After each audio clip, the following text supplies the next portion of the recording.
Bismillahirrahmanirrahim. Alhamdulillahi rabbil alamin wassalatu wassalamu ala rasuli rabbil alamin wa syafi'il muznibin nabiyyina Muhammad ibn Abdullah wa ala alihi wa sahbihi wa man walah, amma ba'du. Muslimin dan muslimat, para jemaah, para penonton sekalian, Assalamualaikum warahmatullahi wabarakatuh. Alhamdulillah, kita terus sentiasa bersyukur pada Allah Azza wa Jalla di atas segala limpahan nikmat anugerah yang Allah Ta'ala kurniakan kepada kita. Nikmat dia, wa in ta'udu ni'matallahi la tuhsuha. Kalau kamu hitung nikmat Allah Ta'ala, tidak akan terhitung. Banyak sekali nikmat Allah. Di antara nikmat yang kita kena syukur sentiasa, Allah Ta'ala pilih kita menjadi orang Islam setelah dia ciptakan kita menjadi manusia. Jadi Alhamdulillah, pada kali ini kita akan teruskan bacaan tafsir surah Al-A'la. Surah yang ke-87, juzuk yang ke-30. Juzuk yang ke-30, surah yang ke-87. Suratul A'la. Kita harapnya para penonton sudah bersedia untuk ambil mushaf, ambil Quran, kita baca. Kemudian kita terjemah mengikut pimpinan Ar-Rahman dan huraian ringkasnya dari tafsir. أعوذ بالله السميع العليم من الشيطان الرجيم بسم الله الرحمن الرحيم سبح اسم ربك الأعلى الذي خلق فسوى والذي قدر فهدى والذي أخرج المرعى فجعله ساء أحوى سنقرئك فلا تنسى إلا ما شاء الله إنه يعلم الجهر وما يخفى. Muslimin dan muslimat sekalian, itu beberapa ayat yang kita baca daripada surah yang besar ini. Maka daripada perbincangan kita, Allah SWT sebut dalam surah Al-A'la, tengok di muqaddimah dia dulu. Muqaddimah surah Al-A'la. Surah ini diturunkan di Makkah.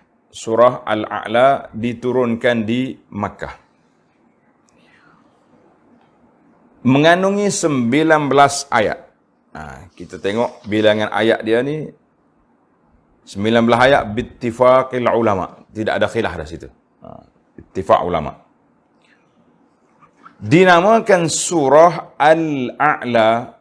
Apa makna Al-A'la? Yang maha tinggi. Allah yang maha tinggi. Kerana pada awal surah ini Allah Ta'ala perintahkan Nabi Muhammad sallallahu alaihi wasallam dan umatnya mengakui kesucian nama Allah yang maha tinggi dari segala sifat kekurangan. Daripada segala sifat kekurangan, Allah Ta'ala itu munazzahun anil naqs. Bersih dia, suci dia daripada segala kekurangan. Dan itulah yang masyhur di kalangan jumhur ahli tafsir, mengatakan nama surah ni Al-A'la, surah Al-A'la. Ambil daripada nama yang berbeza. Dan Allah Ta'ala mula dengan Sabbihisma Rabbika Al-A'la. Dan dinama juga dengan satu ayat dia, surah Sabbihisma Rabbikal A'la. Sebagaimana dalam kisah Sayyidina Muaz radhiyallahu anhu.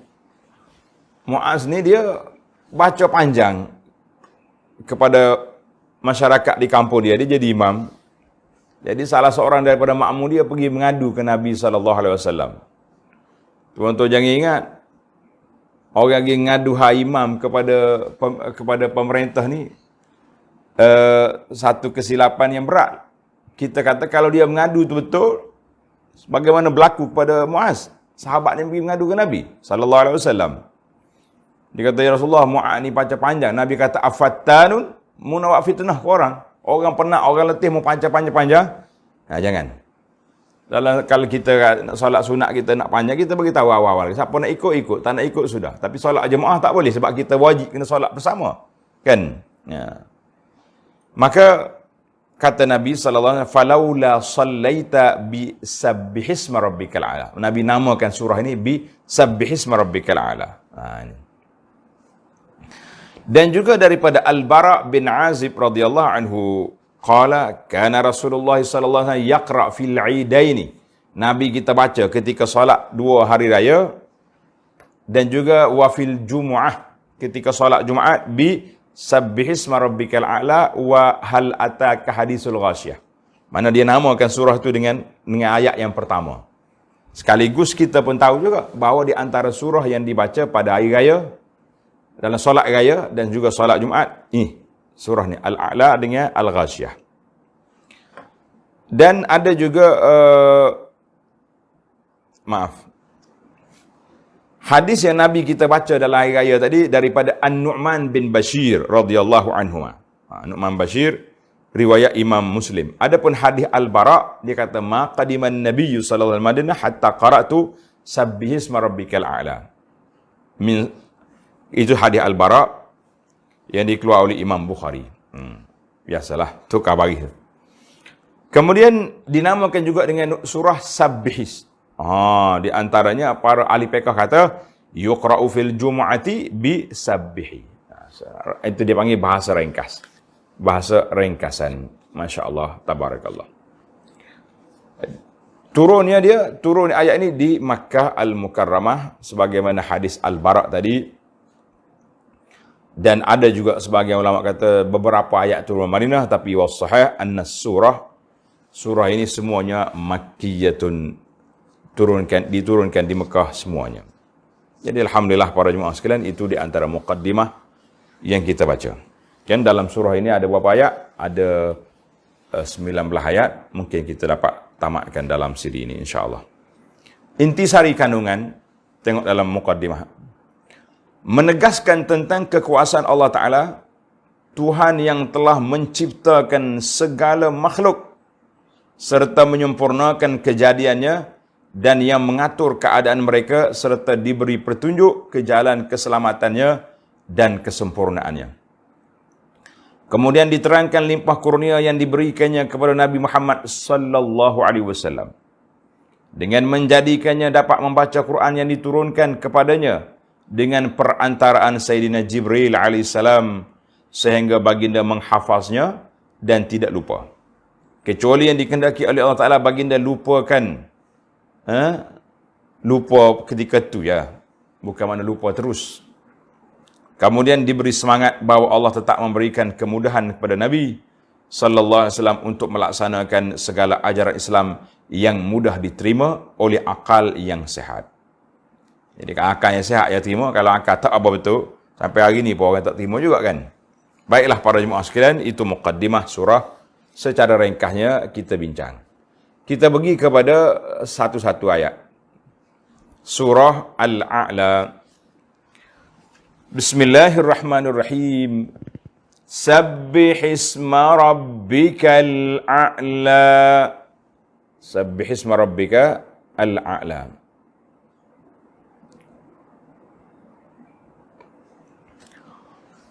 Dengan nama Allah yang Maha Pemurah lagi Maha Mengasihani.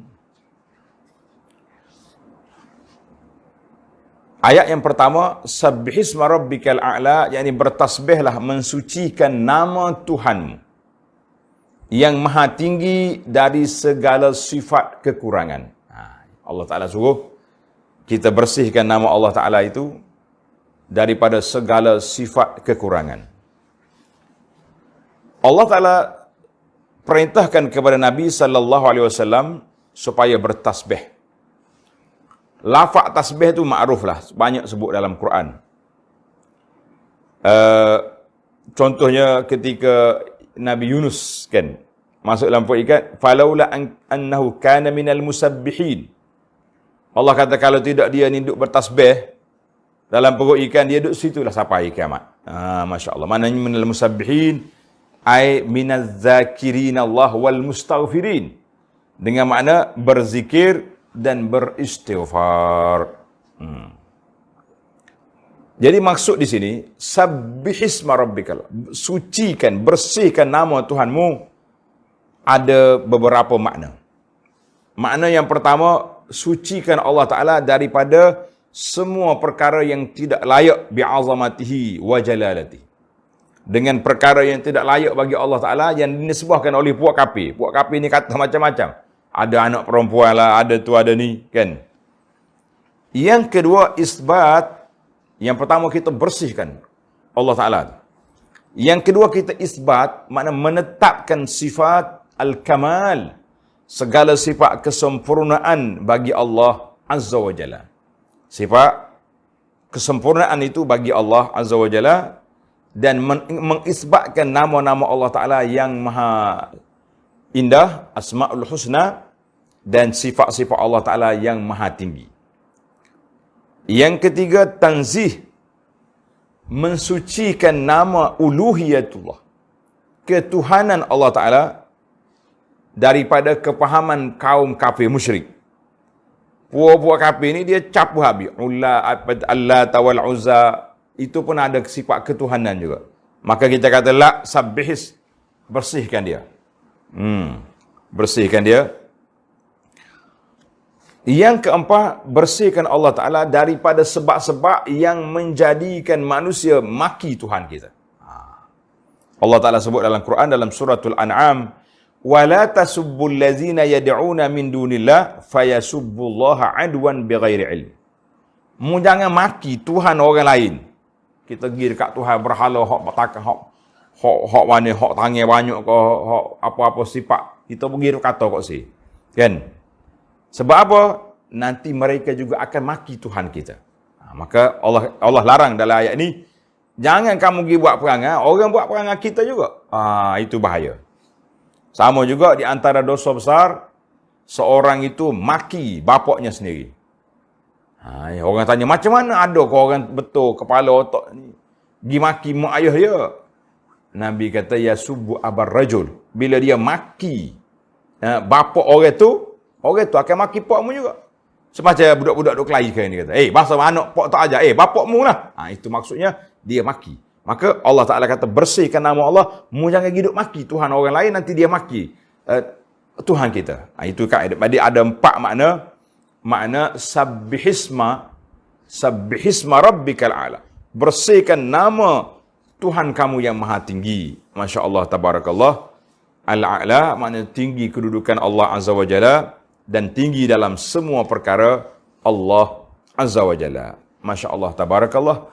Jadi nama-nama Allah Ta'ala itu sebagian dalam hadis Nabi sallallahu alaihi wasallam, inna lillahi tis'atan wa tis'ina isman. Nama Allah Ta'ala itu ada 99 nama, 100 kurang 1, man ahsaha dakhalal jannah. Siapa dia ahsa di sini, ulama mengatakan siapa dia faham makna nama ni. Bukan sekadar hafal saja. Hafal, ingat dan memahami muqtada, isi kandungan dia, beramal dengan dia, dakhalal jannah, orang yang ahli syurga.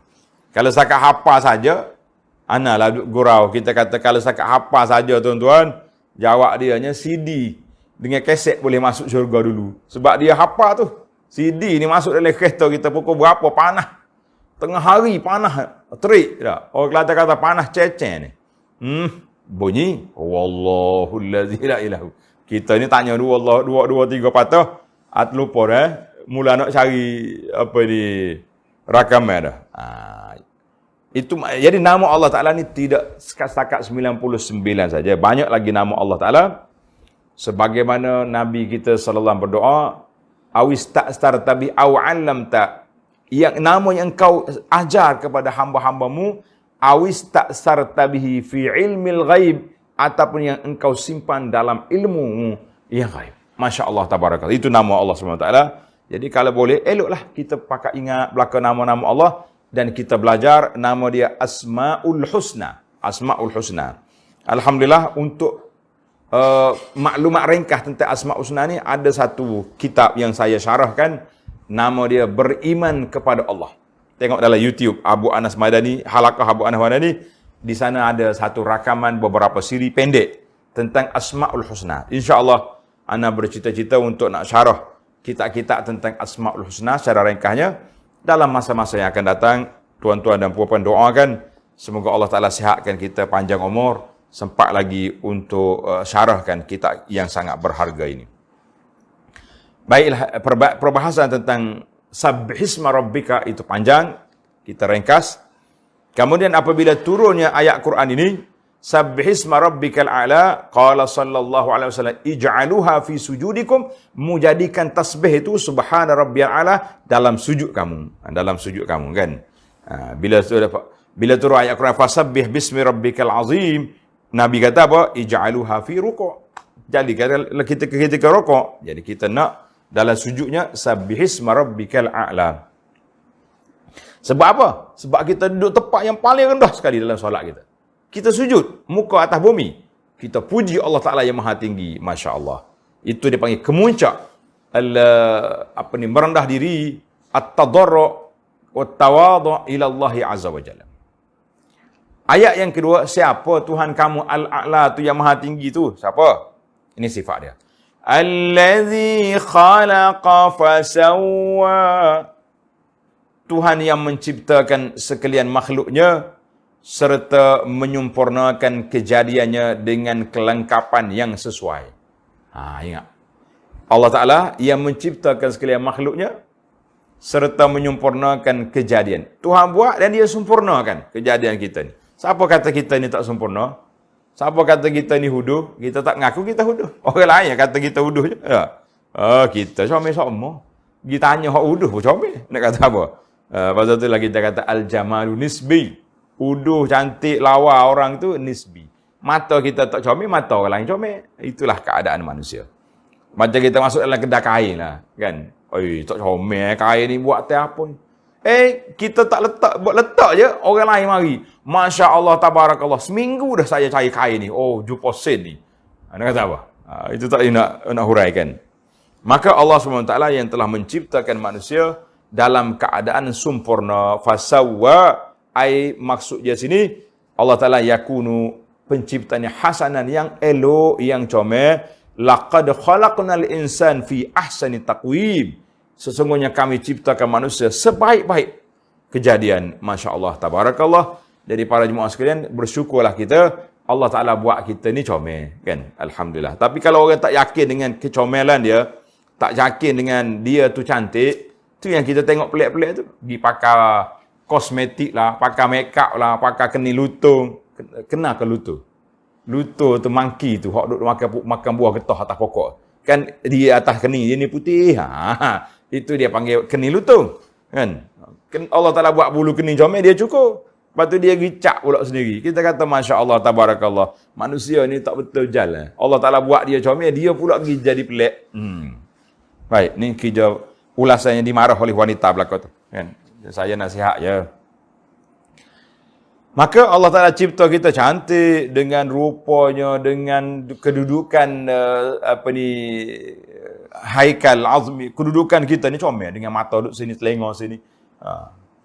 Maka ayat yang ketiga, wallazi qaddara fahada, dan Tuhan yang mengaturkan keadaan makhluk-makhluknya serta memberikan hidayah petunjuk ke jalan keselamatannya dan kesempurnaannya. Jadi Allah Ta'ala bila dia cipta manusia, dia tak biar gitu saja. Kita tahu manusia ni mikir macam-macam. Kan? Maka Allah Ta'ala cipta manusia, dia hantarnya kitab dia dan dilantiknya Rasul untuk memimpin manusia ke jalan yang diredai oleh Allah Azza wa Jalla. Manusia yang menyimpang, terpesong lari daripada fitrah yang telah dituntun oleh Allah Ta'ala, Itu bukan salah Tuhan, salah dia sendiri yang buat masalah. Dia sendiri lari. Nak kata apa? Wallazi qaddara. Itu bacaan jumhur. Wa qara'al Kisai bitakhfiq qadara. Dia baca qadara. Ini semua dia janib minal i'jaz. Salah satu daripada tanda-tanda kehebatan Al-Quran itu, makna qaddara dengan makna ja'ala likulli syai'in ma yunasibuhu. Apa dia? Allah Ta'ala takdirkan. Cipta tu qaddara, makna Allah Ta'ala jadikan bagi setiap benda tu ada yang munasabah dengan dia, yang sesuai dengan dia. Itu makna munasib, yang sesuai dengan dia. Contohnya kita kata burung macam mana sesuai dengan dia? Dia ada sayap. Dia ada mucung, ada paruh, dia ada kaki yang Masya Allah, tabarakallah. Binatang-binatang buah pula macam mana? Pasal itulah berbeza di antara kita dengan hayawan. Kita orang ni, Tuhan buat kuku dan menjadi min sunanil fitrah, di antara sunnah fitrah kita kena potong kuku. Ada kata kuku kena potong, bulu ketiak kena cabut, bulu hari-hari kena cukur, misai kena andam, kan? Maka sesuai. Kita ni jangan jadi setengah orang dia simpan kuku dia panjang. Kita kata, kita ni bukan kucing. Kucing tu kuku dia lah, pisau dia. Kucing pula dia. Kita manusia ni, Masya Allah, tabarakah. Tapi orang pun kadang-kadang nak berebut juga dengan hayawan. Sifat-sifat hayawan tu kita nak ambil, kita buat apa? Masya Allah, tabarakallah. Jadi setiap benda tu Allah Ta'ala buat sesuai. Nanti dalam surah yang akan datang, surah Al-Ghasyiyah, afala yanzuruna ilal ibili. Ketika kita sampai ke tempat unta, kita akan cerita keajaiban unta. Masya Allah, tabarakallah, ajaib pelik-pelik.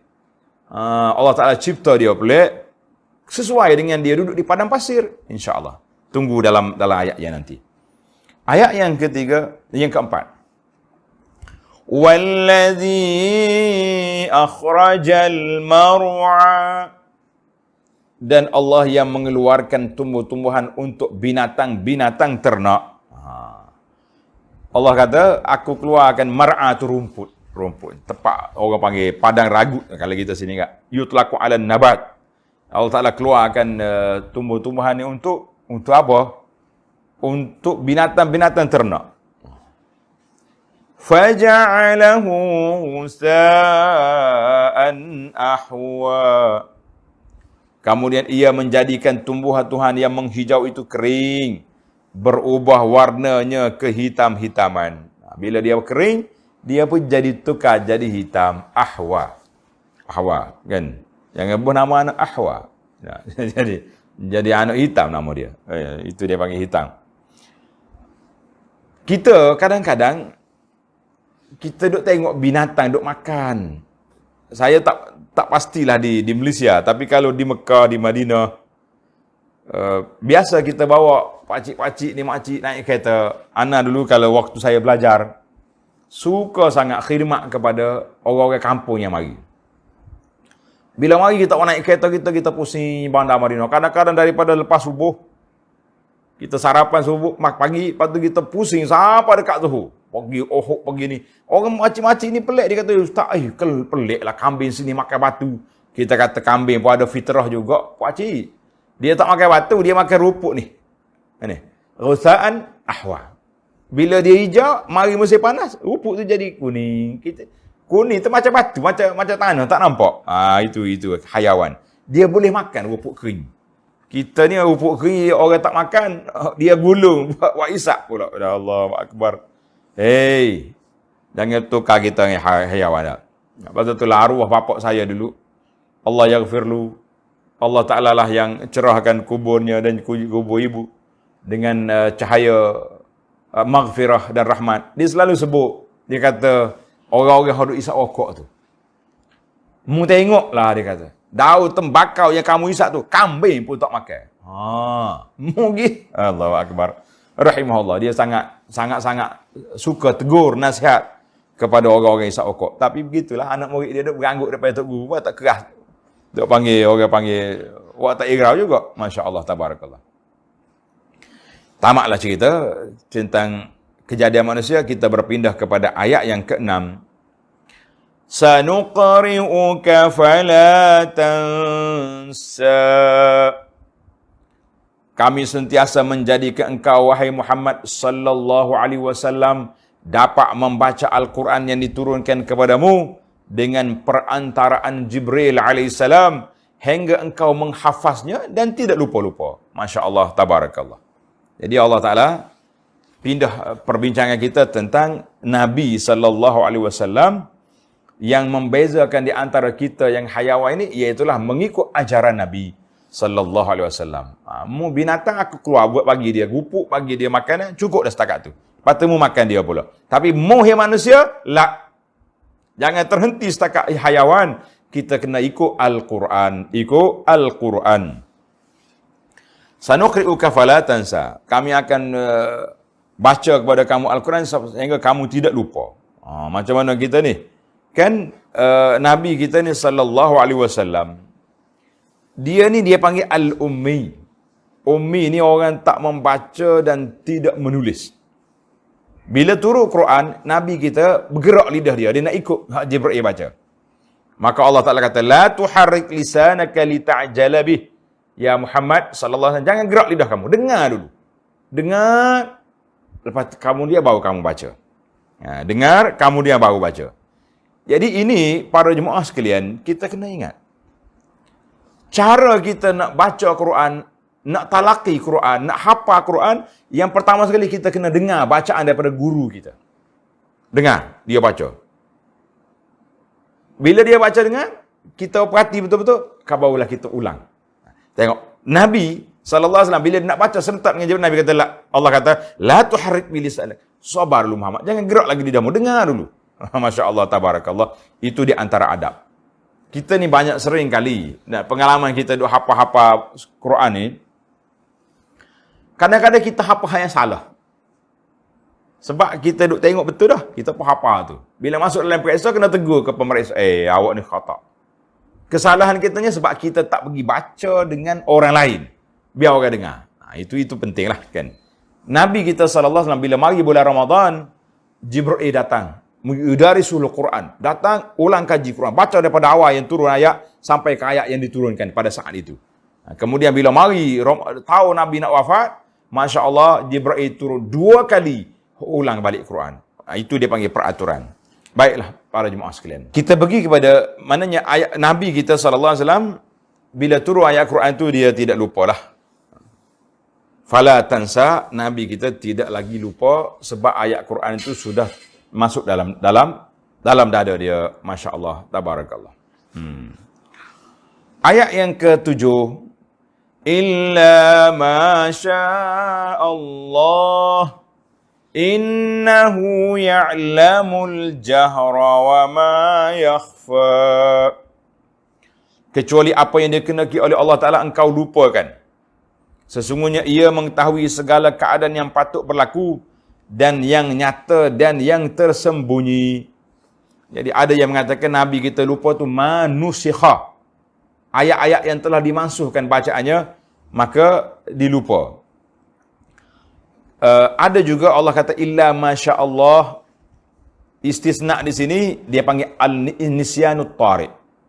Lupa yang orang panggil spontan, sekejap.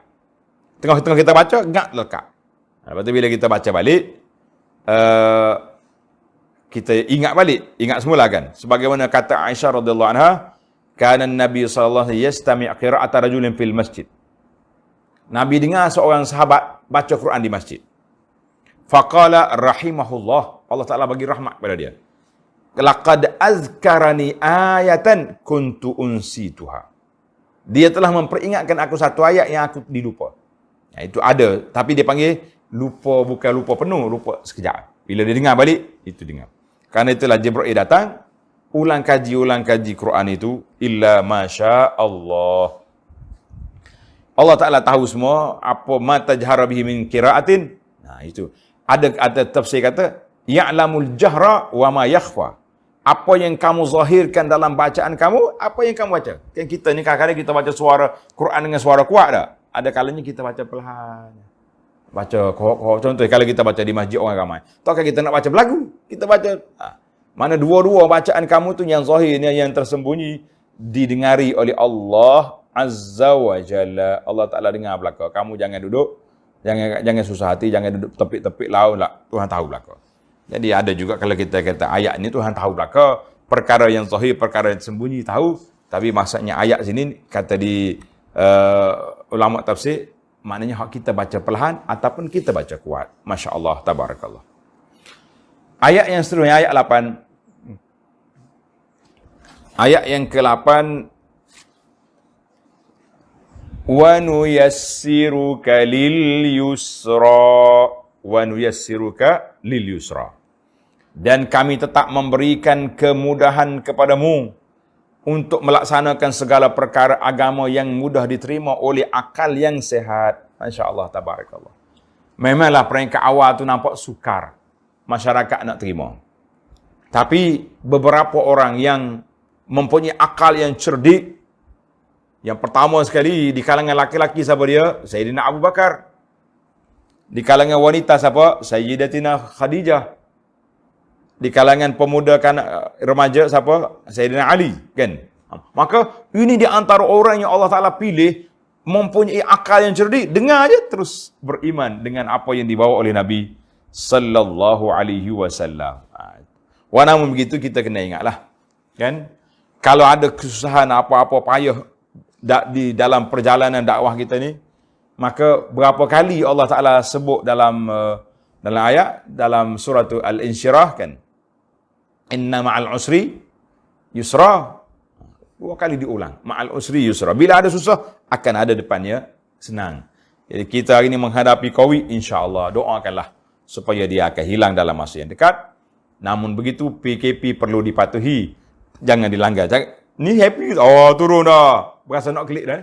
Nanti dulu, sabar dulu. Biar betul-betul keadaan stabil dan kita doakan insya-Allah pertengahan Ramadan kita boleh solat di masjid. Dan kita doakan supaya anak-anak kita yang duduk di asrama, yang duduk di mana-mana, isteri, suami, keluarga terpisah akan dapat berhari raya bersama-sama insya-Allah. Jadi inna ma'al usri yusra. Dalam ayat ni Tuhan kata wa nuyassiruka lil yusra. Maksudnya dalam kerja dakwahmu ni ada penentangan, tapi ingat akan ada penyokong. Dan tak lama Nabi hanya ditindah di Mekah beberapa tahun, dalam 13 tahun sampai di Madinah, masya-Allah, makkanahullah, Allah Taala tamkinkan bagi kekuasaan kepada Nabi sallallahu alaihi wasallam untuk melaksanakan syariat Islam. Masya-Allah, tabarakallah. Baiklah, para jemaah sekalian, kita pergi kepada ayat yang ke-9. Fazakir in nafa'atiz zikra. Oleh itu berilah peringatan kepada umat manusia dengan ajaran Al-Quran. Kalau peringatan itu berguna dan sudah tentunya berguna. Masya-Allah. Jadi kita ni sentiasa kena beri peringatan kepada masyarakat. Orang-orang yang hatinya, dhamirnya ada bibit-bibit kebaikan, dia akan terkesan dengan nasihat-nasihat kita. Karena itulah para jemaah sekalian, di antara perancangan besar yang dibuat oleh Quraisy menyekat orang daripada dengar Nabi kita baca Quran. Kita hari ini alhamdulillah wasail al-ittisalat, alat-alat komunikasi sangat luas. Tuan-tuan, walaupun di saat kita PKP hari ini, tuan-tuan boleh belajar tafsir Quran. Boleh belajar hadis, boleh belajar macam-macam ilmu yang kita nak. Kita pilihlah. Pagi ini ustaz ni mengajar apa? Abu Anah tafsir. Kan? Orang lain apa pula? Jadi kita boleh pilih. Masya-Allah, tabarakallah. Itu di antara pentingnya kita supaya kita sentiasa memberi peringatan. Wa zakir fa inna zikra tanfa'ul mu'minin. Kan? Ayat yang ke-10. Sayazakkaru man yakhsha. Kerana orang yang takut melanggar perintah Allah akan menerima peringatan itu. Dalam ramai-ramai orang yang kita dakwah, yang kita beri peringatan, akan ada yang yakhsha, yang ada sifat khasyah, sifat takut pada Allah Ta'ala di dalam hati mereka ada. Jangan kita kata, tak ada orang dengar dah ustaz, biarlah. Jangan mudah kecewa, jangan mudah putus asa. Sebab kita pendakwah ni, kalau kita bersifat lagu tu, Nabi lah orang pertama sekali patutnya. Lepas pada kena pukul ke keluarga dia dah, baik dia senyap lah. Dakwah diteruskan dengan kita letakkan harapan bahawa insya-Allah manusia ni akhir-akhir dia akan terima dakwah yang kita bawa, insya-Allah. Karena itu dia kata, ulama mengatakan khasyah. Orang yang takut Allah Ta'ala, orang yang dapat manfaat. Kita hari ni, macam mana kita kata nak sifat takut? Imam Ghazali rahimahullah ta'ala kata, di antara ilmu yang bermanfaat yang kita dapat kalau kita belajar, dia mendekatkan kita kepada Allah dan menambahkan ketakutan. Ini kadang-kadang kita pergi belajar kuliah satu malam, ustaz tu bertumbuk meja dah. Kata orang ni, kita balik lagi keras hati kita. Kita kata itu salah channel. Tukar channel lain. Ramai lagi ustaz yang jangan ajar baik-baik. Yang duk mengajar hadis Nabi SAW. Ini bila kita sebut bab hadis Nabi, kita nak terjemah kitab-kitab sunnah. Ada juga orang kata kitab sunnah ni bahan mentah. Kita kata Masya Allah, Tabarakallah. Takkanlah kita yang sudah belajar tinggi-tinggi ni lebih rendah daripada mustawa Badawi di zaman Nabi SAW. Orang Badawi mari tanya simple ya Nabi. Dia tak tanya, ada syarah hadis. Tanya, terus berpegang. Dia pergi. Ni kita hari ni, kenapa kita nak menyekat manusia daripada nak beramal, nak tengok pada sumber asal yang mari daripada Nabi SAW. Juhud mubarakah. Usaha-usaha nak terjemahkan sunnah ni satu usaha yang baik. Kita pula gelabah tu kenapa? Yang gelabah pun bertarah-tarah orang hebat-hebat juga kan. Orang mengaji juga. Jadi seolah-olah ihtikar kita ni, monopoli. Ilmu ni kena ambil ikut aku je. Jangan duk ambil. Kita buat carta lah. Kononnya kita teruskan Nabi. Kita pergi Nabi. Kita pergi kepada sunnah Nabi dan kita pergi kepada huraian para ulama yang muktabar yang telah membincangkan tentang hadis-hadis Nabi SAW. Baiklah. Orang yang yakhsha, takut Allah Ta'ala, mereka akan terima. وَيَتَجَنَّبُهَا الْأَشْقَى. Dan sebaliknya. Orang yang sangat celaka akan menjauhinya. Orang yang celaka, na'udzubillah lah. Orang yang tak mau dengar nasihat ni, tak dengar kata itu dikira manusia yang celaka, na'udzubillah. Allazi yaslan naral kubra. Dialah orang yang akan menderita bakaran neraka yang amat besar, azab seksanya. Siapa dia? Ni puak-puak orang tak dengar kata. Jadi azab tu darakat, ada banyak lapisan. Kerana Allah Ta'ala dalam hadis Nabi SAW tentang pak cik dia Abu Talib, Nabi kata huwa fi dahdah minnar. Dengan pertolongan aku dia duduk pinggir neraka. Kalau tidak kerana aku, lakana fi darkil asfal. Dia akan duduk di bawah neraka. Ini bahaya sekali kan? Summa la yamutu fiha wa la yahya. Selain dari itu, ia tidak mati dalamnya dan tidak pula hidup senang. Ini penat kita ni. Mati pun tak, hidup pun tak. Kalau hidup biar senang dalam syurga. Kalau dalam neraka mati, sesalah masalah. Ni tak mati. Ya malikul yaqdi alaina rabbuk. Dia minta. Malaikat, mintalah dengan Tuhan biar kami ni mati. Qala khsa'u fiha wa la tukallimun. Malaikat je kau. Hai. Duduk dia. Cakap tak ada kerja. Itulah dia panggil dialog ahli neraka wal iyaz billah. Allahu akbar. Qad aflaha man tazakka. Qad aflaha man tazakka, sesungguhnya berjayalah orang-orang yang setelah menerima peringatan itu berusaha membersihkan dirinya dengan taat dan amal saleh. Kita ingat itu dia panggil ilmu tazkiyatun nafsi, ilmu membersihkan jiwa kita. Alhamdulillah dalam siri-siri kuliah saya, tuan-tuan boleh tengok. Dalam ana syarah kepada kita penawar bagi hati. Ini ilmu tasawuf yang ringkas, yang sesuai dengan kita. Nak membersihkan jiwa kita. Kita kena entrance, pintu masuk syaitan kepada hati kita ni melalui 7 anggota zahir. Kemudian kita tengok 10 sifat mazmumah untuk kita hapuskan. 10 sifat mahmudah untuk kita hiaskan. Itu dia panggil ilmu tazkiyatun nafsi. Tuan-tuan tak usah duk belajarlah kitab tinggi-tinggi. Payah. Allahu akbar. Anda ingat Allah irham tuan guru kita dulu. Bila dia mengajar kitab tasawuf, habis-habis mengajar orang tanya, "Tok guru, kita ni sudah naik martabat mana?" Dia tengok muka anak murid. Dia kata, "Buatmu ni boleh makan martabat ya, bukan naik martabat." Dia kata, "Kenapa Tok guru kata gitu? Kita kilik kitab ni sampai lebu kitab." Dia kata, "Aku tengok musmaya sunat 2 rakaat tu pun lekat tak lekat lagi." Masya Allah. Dakwah ahli tasawuf, sunnah amali pun tak lepas. Kita kata Masya Allah, tabarakallah. Baik. Ilmu tazkiyatun nafsi sangat penting. wa zakara asma rabbih fasalla.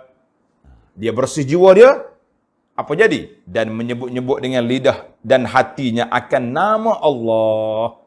Orang yang bersih hati, sudah ditazkiyahkan hati dia tu, maka hati dia cerah, nama Tuhan sentiasa menyebut di bibir, sentiasa di hati dia. Ni kita duk menyanyi boleh, ma fi qalbi ghairullah, dalam hati aku ni tak ada orang lain kecuali Allah Taala. Betul ke? Sambil duk menyanyi melompat atas betas duk main ma fi qalbi lah. Orang betul-betul yang nak di sini, iaitulah ada kesan dia dalam jiwa apabila dia berzikir, apabila dia beristighfar, apabila dia mengingati Allah Ta'ala dalam hati dia yang sudah dibersihkan itu, Masya Allah, Tabarakallah, serta mengerjakan sembahyang dengan khusyuk. Ini syarat. Kalau kata hati kita bersih, tapi solatnya malas, kita kata la, itu orang buah besar nama dia. Bal tu'thirunal hayatad dunya. Sifat dia lagi. Sifat orang yang hati sudah bersih. Apa dia? Tetapi kebanyakan kamu tidak melakukan yang demikian. Demikian mana? Bahkan kamu mengutamakan kehidupan dunia. Orang yang hati bersih, lah, akhirat menjadi utama. Sebagaimana dalam hadis Nabi SAW, man kanatil akhiratu hammahu. Siapa dia letak agenda akhirat tu menjadi agenda besar hidup dia, sedar pagi duk mikir ke akhirat. Nah, kita kaya raya, harta kita nak infak fisabilillah, kita ada ilmu kita nak diajarkan kepada masyarakat untuk kita amalkan, maka itu dia panggil manusia yang hammuhu al-akhirah. Ja'alallahu ghinahu fi qalbihi. Allah Ta'ala jadikan kekayaan tu duduk dalam hati dia. Masya Allah, tabarakallah. Wa man kanatid dunya hammuhu. Siapa dia, Allah jadikan dunia itu agenda besar. Bangun pagi duk mikir ke dunia, ya, kan? Ja'alallahu faqrahu baina ainai. Allah Ta'ala jadikan kefakiran dia duduk tepek celah dua mata dia. Mata dia duduk tengok, dia panggil mata dunia. Na'udzubillah. Baik-baik gitu.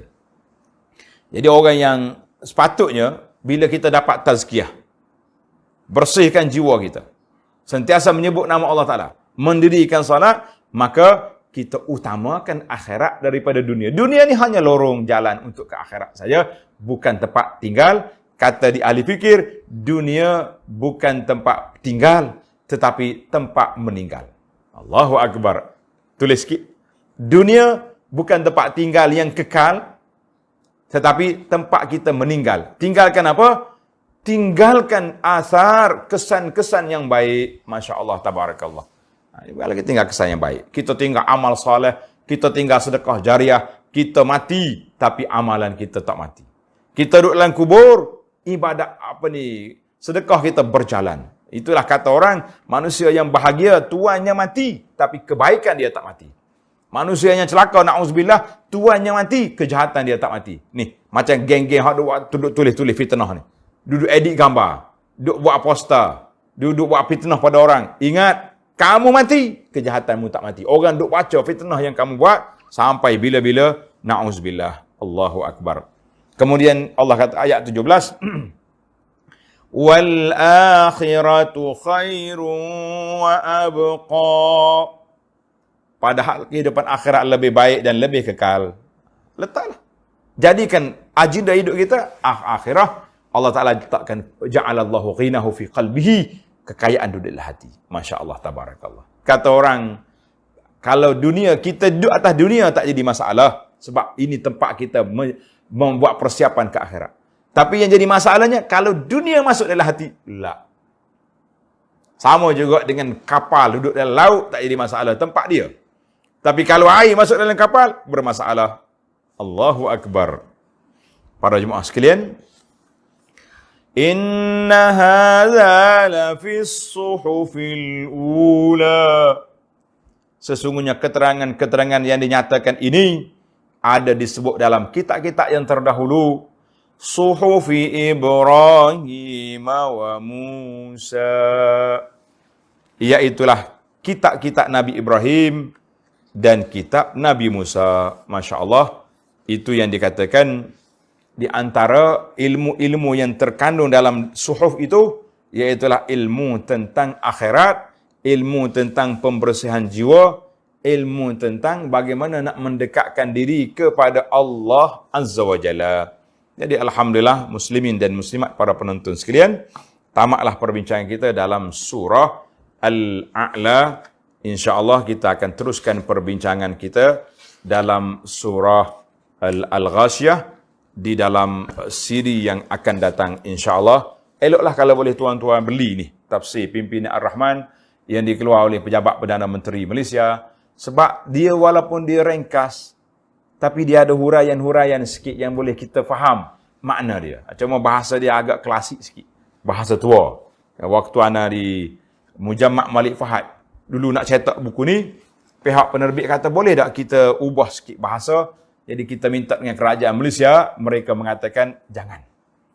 Pena-pena kita ni, yang penulis ni alhamdulillah, mereka telah berusaha dengan begitu besar. Kalau kita nak juga kita buat terjemahan baru, tak usah duduk kacau hak orang. Kita kata betul sekali. Jadi alhamdulillah, sekarang ni di Mujamma' Malik Fahad sudah terbit satu edisi terjemahan Al-Quran Al-Karim bahasa Malaysia yang diterjemah oleh beberapa orang pensyarah universiti di Malaysia. Kita kata jazahumullahu khaira. Jadi insyaAllah kita jumpa lagi dalam surah yang akan datang. InsyaAllah, subhanakallahumma wa bihamdika asyhadu an la ilaha illa anta astaghfiruka wa atubu ilaih. Wa sallallahu ala nabiyyina Muhammad wa ala alihi wa sahbihi ajma'in walhamdulillahi rabbil alamin. Wassalamu alaikum warahmatullahi wabarakatuh.